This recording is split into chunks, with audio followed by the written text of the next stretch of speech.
Economic ہو، science ہو، technology ہو، democracy ہو، کہیں پر بھی بھارت کے ساتھ کمپیرزن ممکن ہی نہیں ہے. میں تو کہتا ہوں یہ بات اب سوچنی ہی نہیں چاہیے. بھارت کے ساتھ اب جو کمپیرزن کرتے ہیں یہ لوگ، وہ بجائے سائنس ٹیکنالوجی جس کی آپ نے عالیہ بات کی اس میں کریں، اس میں تو 0/0 ہیں.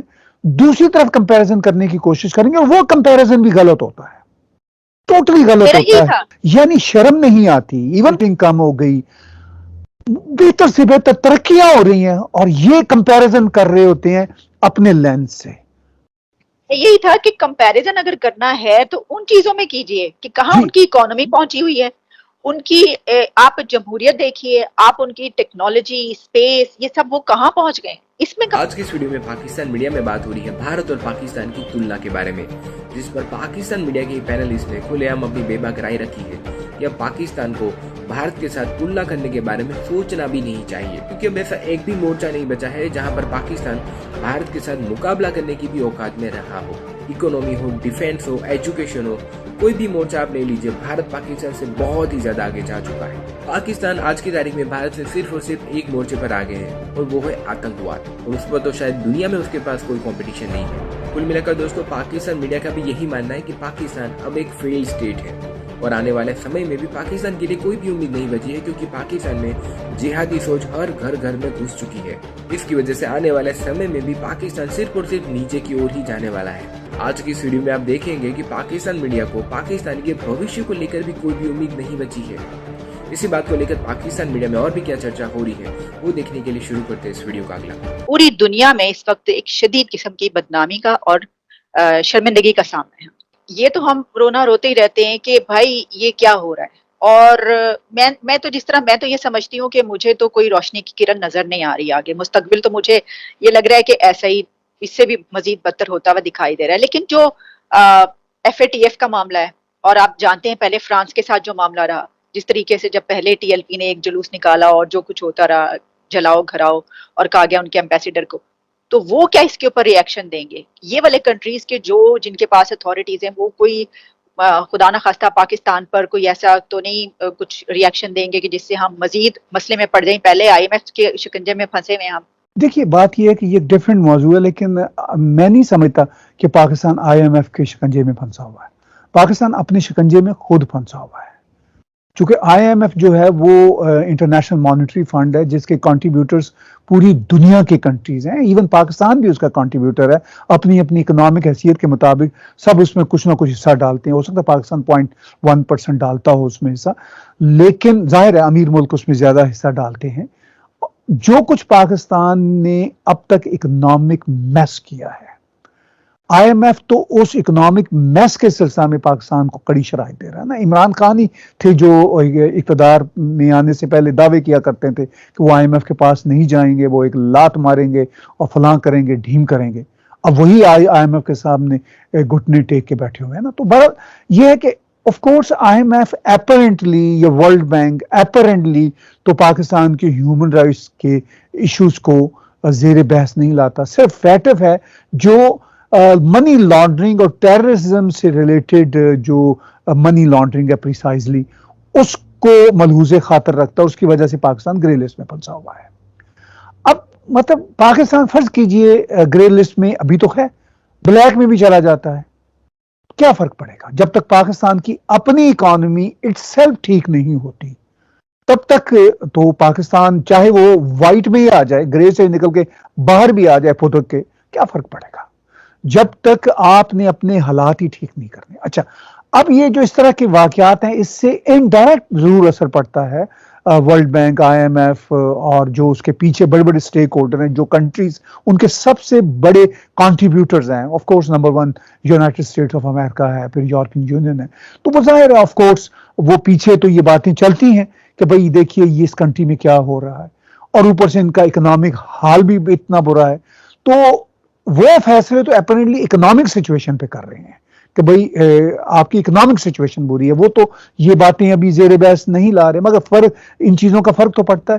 لیکن اس کے ساتھ ساتھ جو دنیا وہاں پہ جو یہ سوچتے ہیں کہ انویسٹمنٹ ہم لائیں گے، عمران خان کے بڑے دعوے تھے کہ ہم دودھ کی ندیاں بہا دیں گے، یہاں پتہ نہیں پوری دنیا کی انویسٹمنٹ آ جائے گی.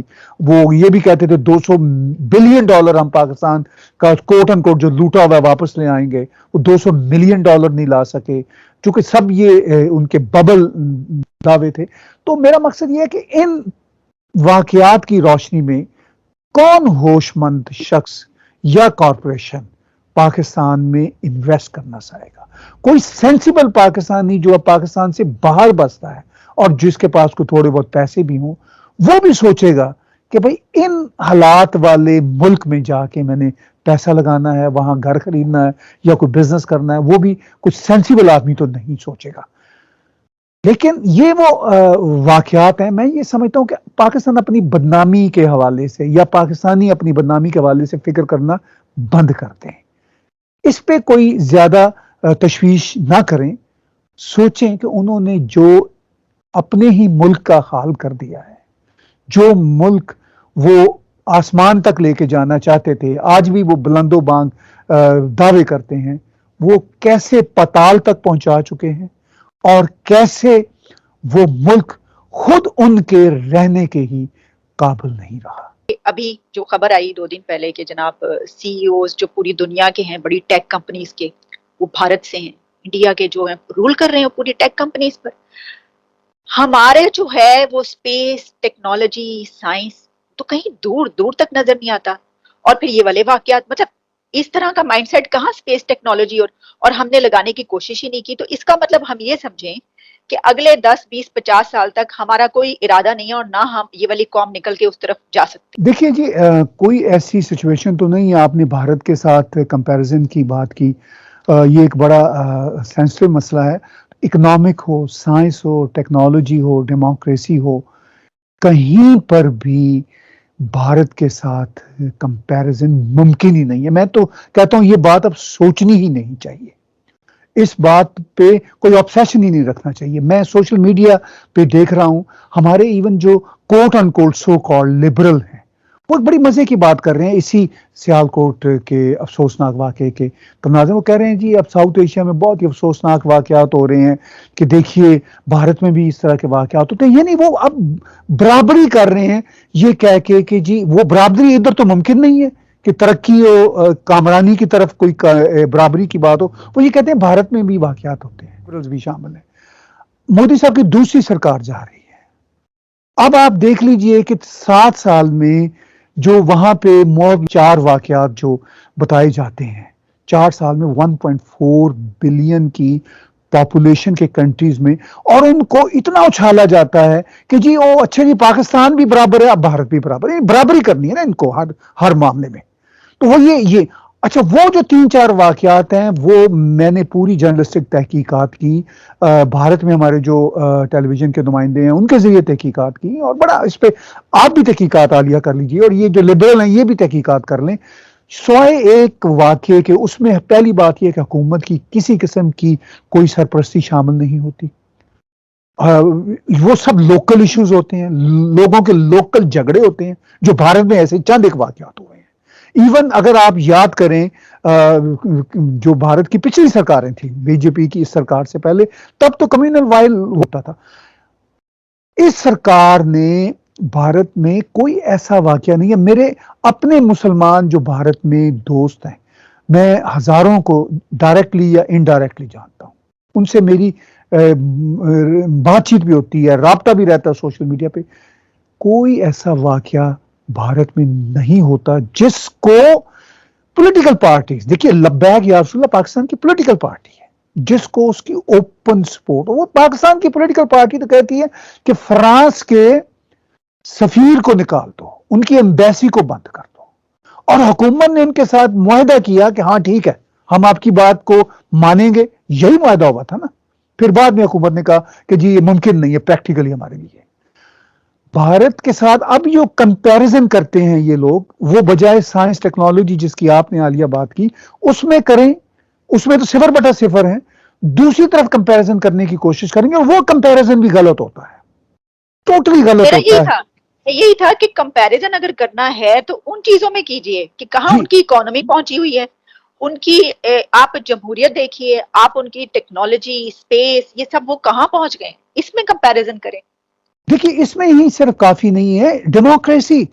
اب وہ یہ کہیں گے ہم ہاں مودی صاحب کے, چونکہ بھارت میں جو لبرل ہیں وہ کچھ تھوڑا سا وہ اپنے پولیٹیکل ریزنز کے لیے ان کو کرٹیسائز کرتے ہیں مودی صاحب کو, ان کا پولیٹیکل ہوتا ہے ایجنڈا, اور ہر جگہ دنیا میں ہوتا ہے. اب پاکستانی لبرلز بھی اور جو پاکستانی کنزرویٹیوز ہیں وہ سارے کے سارے بارو کر لیتے ہیں, او ہو جی دیکھیں گے برابر ہو گئے ہم. مگر آپ کے سامنے کسانوں کا کوئی 1 سال سے زیادہ وہاں پہ احتجاج ہوا, اور کسانوں کے کچھ وائلنٹ پروٹیسٹ بھی ہوئے پچھلے, یعنی اسی سال 2020 میں جنوری میں لال قلعے پہ کچھ لوگوں نے کسانوں کے احتجاج کے نام پہ وہاں حملہ کر دیا. آپ مجھے یہ بتائیے کہ کوئی شخص لاپتہ ہوا وہاں پہ؟ کسی شخص کو ادارے بھارت کے اٹھا کے لے گئے؟ ڈیموکریسی کی اسپرٹ دیکھیے. خود پرائم منسٹر نریندر مودی نے ابھی پچھلے ہفتے ہی قوم سے کہا کہ بھئی ہم کنونس نہیں کر سکے, ہم اپنے جو فارم لاز ہیں وہ واپس لیتے ہیں اور معافی مانگتے ہیں. مطلب یہ اسپرٹ ہے. پھر یہ کمپیریزن کرتے ہیں جی نہیں جی مودی جی کے آنے سے ڈیموکریسی بھارت کی بھی ویسی ہی ہوگی جیسی ہماری ہے, ان کے آنے سے ہیومن رائٹس کی وائلیشن وہاں بھی ویسی ہی ہوگی جیسی ہماری ہے, وہاں بھی مائنورٹی رائٹس کے سچویشن خراب ہو گئے. یعنی شرم نہیں آتی, ایون کم ہو گئی,